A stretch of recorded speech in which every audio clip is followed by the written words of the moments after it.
Feels good to say it. The Giants beat the Philadelphia Eagles. Feels good. Feels pretty damn good to say it. And one of the reasons that the Giants got that done yesterday was because of our starting quarterback, Daniel Jones. Yesterday, he had arguably his best game as a New York Giant. He threw for 244 yards, went 21 for 28, ran for 64 yards on the ground, and also scored a touchdown, the 34-yard touchdown, showing off that Daniel Jackson is not a meme. It's actually, that's real. Daniel Jackson is a real thing. When he had a clean pocket, he was able to get the job done. He was throwing bombs, man. He was throwing absolute bombs from the backfield, and he just torched the Eagles' whole secondary up. He torched them up. The Eagles went out and traded for Darius Slay, paid him money just to get torched by Darius Slayton. Darius Slayton had a good, 93 yards on him? Had a good 93 yards on him. Had a game-sealing catch. It was a pretty good catch where he kind of torqued his body a different type of way and caught it and got both feet inbounds, basically to ice the game. But yeah, Daniel Jones had a pretty good game, probably his best game as a New York Giant this far yesterday against the Philadelphia Eagles. Now let's talk about Wayne Gallman, the guy who a lot of Giants fans weren't so high on coming through this year. They knew that Deion Lewis was going to probably take some of his carries away, probably take some of his snaps. But ever since that Eagles game, the last Eagles game on Thursday Night Football, he's ran pretty good. He runs hard. He hits the hole quick. He keeps his feet churning. He keeps him moving, and it's hard to bring him down. It's hard to bring him down. He has a lot of those runs where he knew he could have got more yards. You'll see him slam the ball on the ground because he knew he could have got more yards. Yesterday he ran for 53 yards on 18 carries with 2 touchdowns. He's been able to get into the end zone, in the red zone. That's been where he's made majority of his plays for the New York Giants. You've seen him jump over the pile. You've seen him run through the middle of the O-line. And the Giants' offensive line we have to give credit to the offensive line for Wayne Gallman's success. They have been able to create holes for him to run through. Shane Lemieux, our rookie guard out of Oregon, has been able to open up holes for our running backs. But Wayne Gallman, yeah, he's been absolutely, no one had much expectations for him. No one think he was going to have 100 yards. Oh, without Saquon, Wayne Gallman's going to just slide in there, just have all these big games. No one thought that. But Wayne Gallman has came in here and has probably made himself a suitable role to be Saquon Barkley's backup for years to come. Now let's talk about the offensive line. The offensive line for the New York Giants, let's start with Andrew Thomas. Andrew Thomas had a pretty shaky game last time he faced the Eagles. They made him look silly. But this time, he held his own. Ever since, I think, the Buccaneers game, Andrew Thomas has done fairly well. And it's not like he's facing against just any pass rushers. He's been going against Jason Pierre-Paul, Chase Young, who everyone was crazy about coming out in the draft, someone who's supposed to have been a generational talent. Not saying that he isn't, but he had him on hush mode. You didn't hear Chase Young's mouth, or you didn't hear Chase Young's name a lot in the last game against the Washington football team. Shane Lemieux, like I said, he's been a pretty good run blocker. He's been able to create holes on that left side of the ball, while Will Hernandez has been out due to COVID. So that's gonna be very interesting. What are the Giants gonna do when Will Hernandez gets back on the field? Now, I heard that they're going to basically do the rotation, the revolving rotation of guards, how they do their tackles with Andrew Thomas, Matt Pert, and Cameron Fleming. They're going to do the same for their guards. And I like that. At first, I was kind of confused on it, but it's looking like it's actually working. So, let's get into some of the key plays for this game. The Giants' brightest spot has to be the defense. The defense made play after play after play. They weren't able to stop Boston Scott. I don't understand what's up with Boston Scott against the Giants. I'm not really sure, but he, had his big play.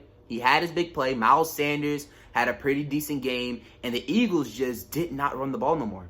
They put the ball in Carson Wentz's hands, rightfully so, because they pay Carson Wentz a lot of money to go out there and win games like this. This is the games that they pay Carson Wentz to win, and he did not get it done today. So the key plays. James Bradbury's game-sealing pass defense. He broke up the pass. I think it was targeted to Jalen Reagor, the rookie wide receiver out of TCU. They was throwing. He was trying to throw like a back fade shoulder pass to him, and Bradbury just knocked the ball down. He just was all over that. He was all over that. James Bradbury has been one of the best cornerbacks in the game since becoming a New York Giant. He didn't turn his head. That's one thing about James Bradbury. He doesn't turn his head. He makes plays sometimes without even turning his head around to the ball.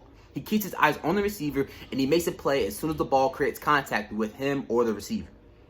Graham Gano, who actually got a contract extension due till 2023 after the game. Like, soon after the game, they said, oh, let's give this guy his money, because Graham Gano has been straight money from kicking these field goals, man. How the Giants went from Aldridge Rosas with the DUIs, all that, and had to release him to getting basically someone just straight free out of the free agent market with Graham Gano. Graham Gano sealed the game, kind of iced the game with his field goal that led the Giants up by 10.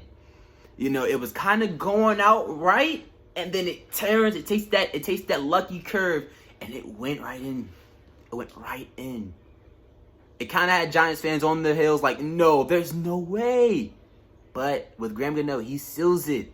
I'm kind of glad, because you know how he broke our hearts a couple years ago with that, I want to say it was like a 62-yard field goal. I'm not really sure, but it was a 60-yard field goal, and he won the game for the Panthers. And he's getting it done for the Giants this time around. I'm glad to see him in a Giants jersey and not with no other team kicking these field goals.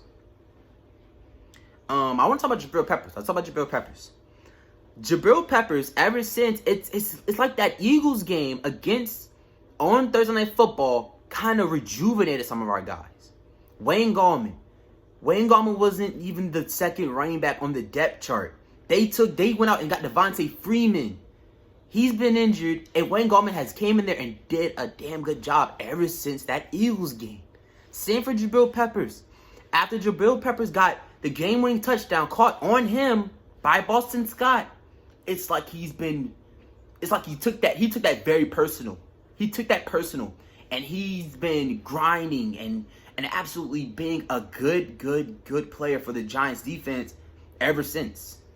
And in this game, he had a punt return where he could have took it to the crib. We know Jabril Peppers back at Michigan was known for how dangerous he was in the special teams game, and he almost got there, but he ran into Cam Brown, and he was pissed. But it's all cool there. But yeah, Jabril Peppers has been this leader that the Giants needed on defense. And he's also been a playmaker. Making tackles in the backfield, knocking down passes. That's just what we need out of Jabril Peppers. And I hope he continues that throughout the season. The defense were able to get to Carson Wentz 3 times this game. The Giants don't have a dominant pass rusher. But they get sacks. They find a way to get sacks. They scheme sacks up. And that's what the Giants wanted to do. They wanted to play pass coverage and get coverage sacks. And that's what the Giants have kind of been able to do. They are tied 6th in sacks in the league, I think, with 28 sacks. They were able to get to Carson Wentz this time with them having Jason Peters back. I think Jason Peters played. And their all-pro offensive tackle on the right side, Lane Johnson, and Jason Kelsey. They were still able to get pressure on Carson Wentz and get him on the ground when it meant the most on that third down. That it ended the game, basically. It kind of ended the game, where they were able to get to him, and it was going to be a long 4th down completion that we're going to have to go. They would have to get get there, and they got the job done. Defense made another play in back-to-back weeks. So, the remaining schedule for the New York Giants. Will they be able to make the playoffs or make a playoff push in the NFC East? East. And the question is, it's still in the air, guys. It's still in the air. They have a brutal schedule. The schedule doesn't get any easier. I think this was the kind of going up against the Eagles, then the Bucks, then the Washington football team, then the Eagles again was the easier stretch y'all was going to get. And the Giants they did pretty decent. They did pretty good enough with them also getting some momentum out of the bye. Going up against the Bengals, out of the bye, I think the Giants can get that game. You want to win that game. If the Giants win that game, then playoffs has to be in your head if you're a New York Giants fan. Because the schedule doesn't get any easier for the Eagles or the football team or the Dallas Cowboys. It doesn't get easier for none of them other teams either. So the Giants still have a chance. The Giants have sealed themselves at least a possibility of going to the playoffs with this win against Philly. So we will see if the Giants are going to be able to get that job done real soon. Real soon. If they were to go to the playoffs, I think they'll be facing like the Buccaneers, something like that. And you saw how they played against the Bucs a couple of weeks ago. Daniel Jones has not turned the ball over in about 2 weeks. So if the Giants were to go to the playoffs, then maybe beat the Bucs. Anything can happen, guys. Anything can happen. But that's going to do it for today's video on the Giants' win versus the Philadelphia Eagles. I hope you guys enjoyed. We have some more videos coming out today. And until then, it's been your boy J Dimes, and I am out. Peace.